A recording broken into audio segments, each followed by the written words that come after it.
Olá, estamos aqui com o professor José Francisco Siqueira Neto, professor da pós-graduação do Mackenzie e também advogado trabalhista. E vamos fazer algumas questões aqui sobre direito do trabalho, com enfoque na reforma trabalhista. Nós estamos aqui caminhando, num período de reformas trabalhistas e reformas previdenciárias no nosso país. Nós tivemos a Lei 13.467 aprovada em 2017, trouxe várias inovações no âmbito trabalhista do nosso país, suprimindo alguns direitos dos trabalhadores, diminuindo os intervalos desses trabalhadores, direitos que suprimiram a saúde e segurança desses trabalhadores.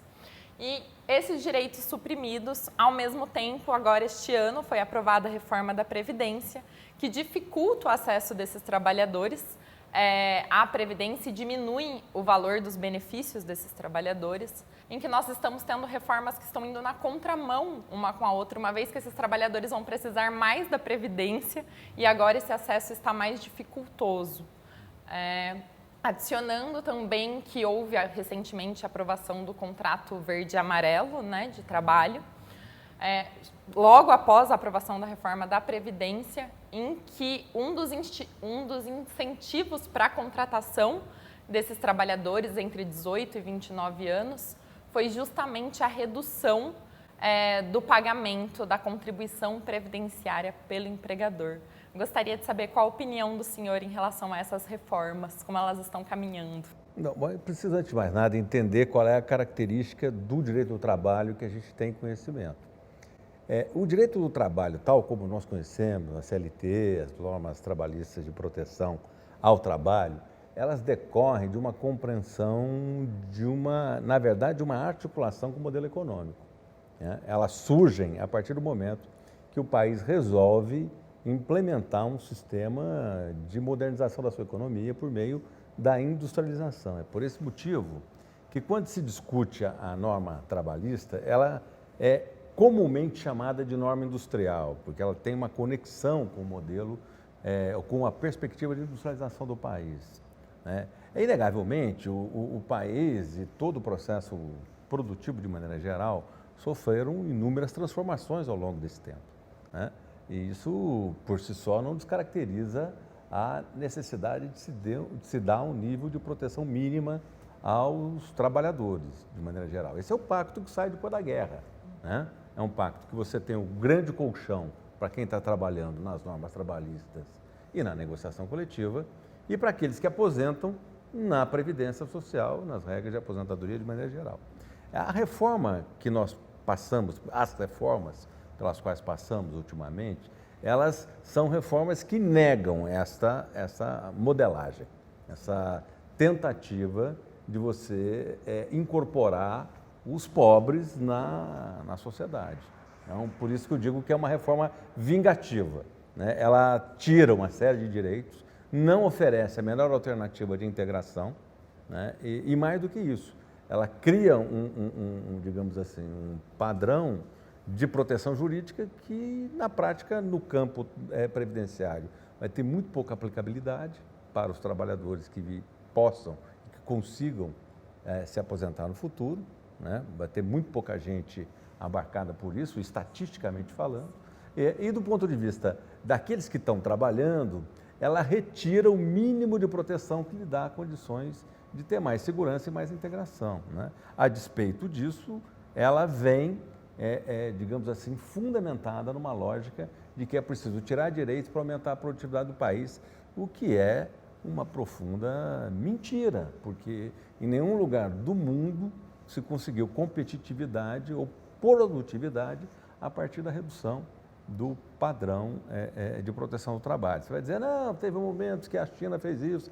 Todos que fizeram em cima de um determinado arranjo institucional e político e econômico que conseguiam segurar os momentos mais críticos de produtividade para que pudesse, mais adiante, retribuir à sua população, de maneira geral, os benefícios do sacrifício pela produtividade. Não é o que acontece no Brasil.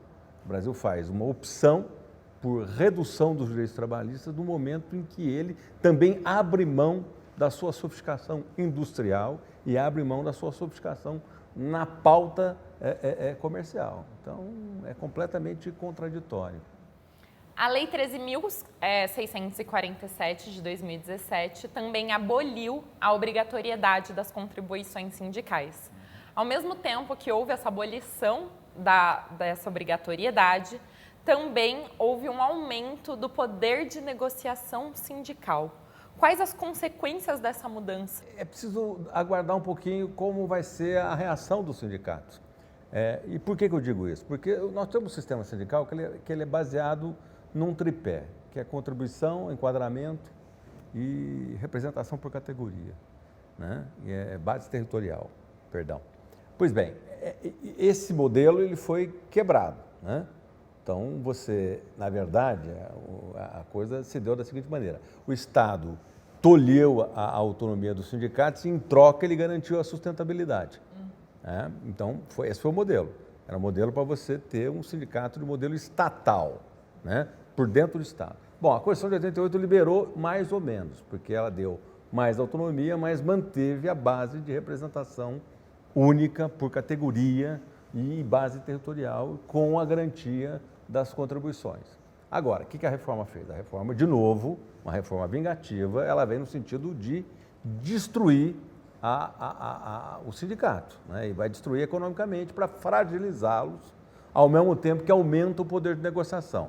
Óbvio, o sinal está obviamente dado. Você diminui o poder de resistência do sindicato e aumenta o poder para negociar, acreditando que com isso você vai ter uma preponderância muito acentuada dos interesses dos empregadores nas negociações coletivas. Bom, precisa ver se isso vai dar certo no final, porque ao mesmo tempo você também, num lance muito ousado de, digamos assim, de fragilização sindical, pode ser que, no meu modo de juízo, isso é uma oportunidade para os sindicatos aproveitarem isso e fazer uma grande unificação e, consequentemente, agora, livres de tudo, eles podem fazer a organização geral dos trabalhadores e representar livremente os trabalhadores, que pode aumentar sobremaneira o poder de negociação. Eu acho que a intenção, se é que você me pergunta, a intenção foi de fragilizar.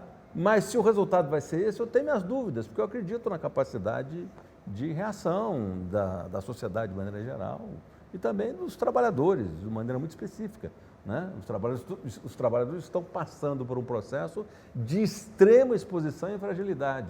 Isso pode levar à subjugação ou pode levar à resistência. Ninguém sabe.